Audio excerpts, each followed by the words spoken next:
Hello friends, my name is doctor Akhilesh Singh.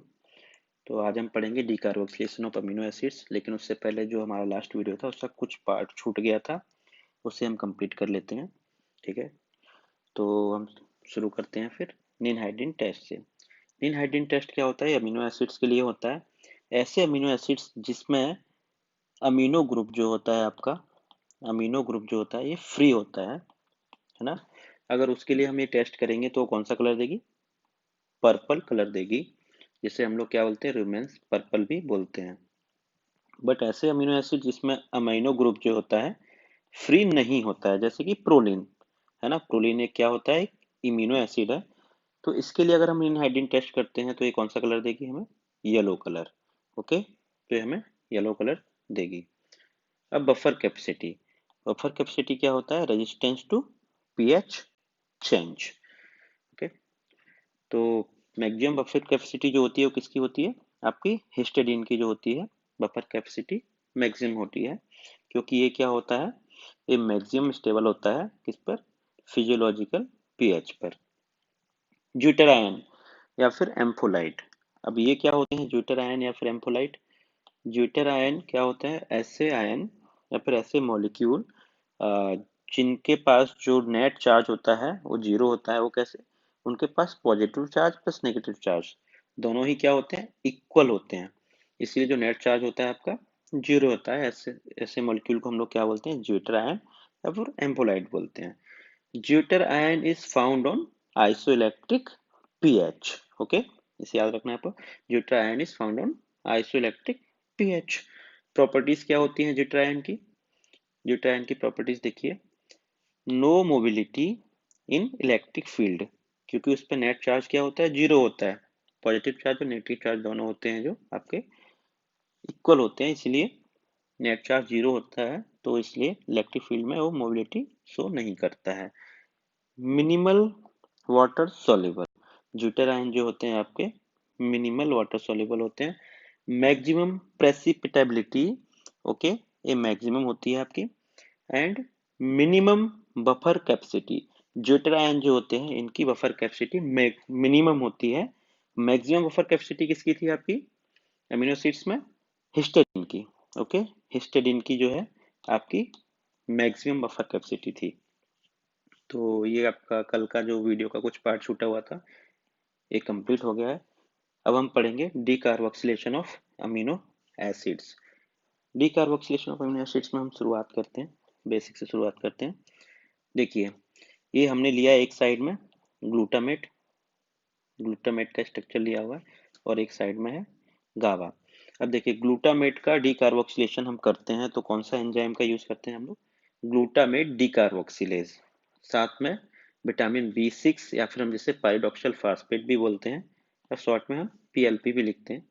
ठीक है, तो इसका यूज करके क्या बनाता है? गाबा। ठीक है, गाबा बनाता है। गाबा एक क्या है? इनहिबिटरी है, और ग्लूटामेट एक एक्साइटेटरी अमीनो एसिड है। ओके, तो हमें इसे याद कैसे रखना है? देखिए, ग्लूटामेट ये एक्साइटेटरी है, गावा इस इनहिबिटरी है। अब ग्लूटामेट मीन्स आपको याद इस तरीके से रखना है, गुटखा, है ना। लोग गुटखा खा के क्या हो जाते हैं? एक्साइट हो जाते हैं। इस तरीके से क्या है? ग्लूटामेट। और इनहिबिटरी मीन्स गावा। गावा समझ जाओ, जैसे कि बाबा। बाबा जो होते हैं बड़े शांति से बैठते हैं, आपको ऐसे लगेंगे जैसे वो डिप्रेस्ड इनहिबिटेड है। तो इस टाइप का आप याद रख सकते हैं। गुटखा खाने वाले एक्साइटेटरी, एंड बाबा लोग मीन्स गाबा इनहिबिटरी। इसमें कार्बन डाइऑक्साइड आपका निकलता है बाहर, क्योंकि डीकार्बोक्सिलेशन हो रहा है। उसी प्रकार से अगर हिस्टिडाइन का डीकार्बोक्सिलेशन करेंगे तो जो यहाँ पर एंजाइम होगा ये होगा histidine decarboxylase. Okay, vitamin B6 यहाँ पर भी यूज होगा, कोफैक्टर। एंड यहाँ पर कार्बन डाइऑक्साइड निकलेगा, और ये क्या बनाएगा? हिस्टिडाइन। हिस्टिडाइन बनाएगा आपका हिस्टामाइन। देखिए, ग्लूटामेट बनाया था आपका गावा, और हिस्टिडाइन आपका बनाएगा हिस्टामाइन। हिस्टामाइन जो होता है, देखिए, ये मोस्टली 3 रिसेप्टर पर ये करता है।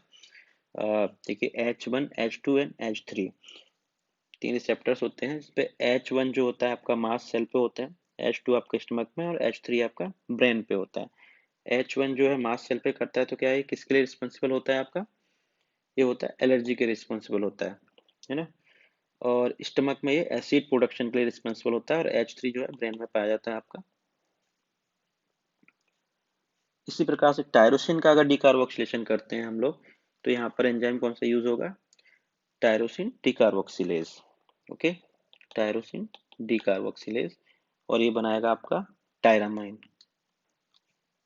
ट्रिप्टोफैन, ट्रिप्टोफैन बनाएगा आपका ट्रिप्टामाइन। लाइसिन, लाइसिन आपका बनाएगा कैडावरिन। ये याद रखना है आपको, ये इंपॉर्टेंट है। लाइसिन का अगर हम डिकार्बोक्सिलेशन करते हैं, ठीक है, लाइसिन का अगर हम डिकार्बोक्सिलेशन करते हैं तो ये क्या बनाता है, कैडावरिन। उसी प्रकार से सेरीन का अगर हम डिकार्बोक्सिलेशन करते हैं, ठीक है, तो ये क्या बनाएगा, इथानोलामाइन। तो कैडावरिन, और ये है आपका इथानोलामाइन। ओके, अब कुछ इंपॉर्टेंट फैक्ट्स पढ़ लेते हैं हम लोग अमीनो एसिड्स के बारे में, जो भी हमने फर्स्ट वीडियो में और ये सेकेंड वीडियो है, ये दोनों को मिलाकर कुछ इंपॉर्टेंट फैक्ट्स हैं, उसको आप याद रखना है, ये एग्जाम में पूछे जाते हैं मोस्टली। तो it's like a one liner.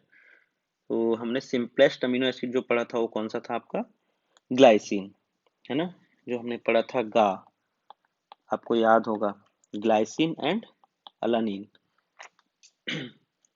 और एक हमने पढ़ा था लिव, तो हमने बोला था ना गा लिव, आपको याद हो शायद फर्स्ट वीडियो में। अगर आपने नहीं देखा है फर्स्ट वीडियो, तो आप फर्स्ट वीडियो देखिए और उससे आपको समझ में आ जाएगी चीज। तो सिंपलेस्ट अमीनो एसिड जो है आपका ग्लाइसिन है। Most hydrophobic, most hydrophobic amino acid आपका isolation. Most hydrophilic arginine. Arginine क्या है आपका, एक बेसिक अमीनो एसिड भी है, या फिर पॉजिटिव चार्ज अमीनो एसिड भी है ये। ओके, तो ये आपका क्या होता है, मोस्ट हाइड्रोफिलिक होता है। मोस्ट बेसिक अमीनो एसिड भी क्या है आपका, आर्जिनिन ही है। Most abundant amino acid in body, ये आपको याद रखना है, most abundant amino acid in body कौन सा है आपका, alanine. Okay, most abundant amino acid in body is alanine. Most abundant amino acid in plasma, ये कौन सा होगा, most abundant, most abundant amino acid in plasma is glutamate. Okay, major inhibitory neurotransmitter, अब देखिए यहाँ पर थोड़ा सा आपको याद रखना है अच्छे से। Major inhibitory neurotransmitter in brain, देखिए ब्रेन में अगर आप देखेंगे तो आपका गाबा होगा, और brain stem and spinal cord, brain stem and spinal cord में देखेंगे तो आपका क्या होगा, ग्लाइसिन। ठीक है, ब्रेन में ओनली पूछता है तो आपको गाबा लगाना है आंसर में, और अगर ब्रेन स्टेम और स्पाइनल कॉर्ड में पूछता है तो आपको ग्लाइसिन लगाना है। ये आपके मेजर इनहिबिटरी है, मेजर इनहिबिटरी न्यूरोट्रांसमीटर्स हैं।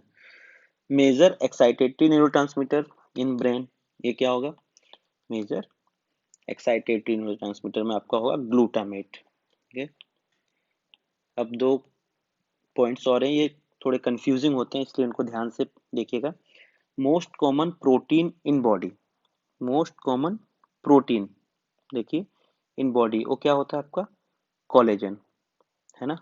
और most common protein in plasma, देखिए यहाँ पर कंफ्यूजन होता है बॉडी एंड प्लाज्मा। ठीक है, यहाँ पर आंसर गलत हो जाता है एग्जाम में। तो मोस्ट कॉमन प्रोटीन अगर पूछता है बॉडी में तो आप कोलेजन लगाना है, अगर most common protein in plasma पूछता है तो आपको एल्ब्यूमिन लगाना है। Okay, in body is collagen and in plasma is albumin. Okay, तो नेक्स्ट वीडियो में हम पढ़ेंगे आगे का बायोसिंथेसिस ऑफ यूरिया। तो ठीक है।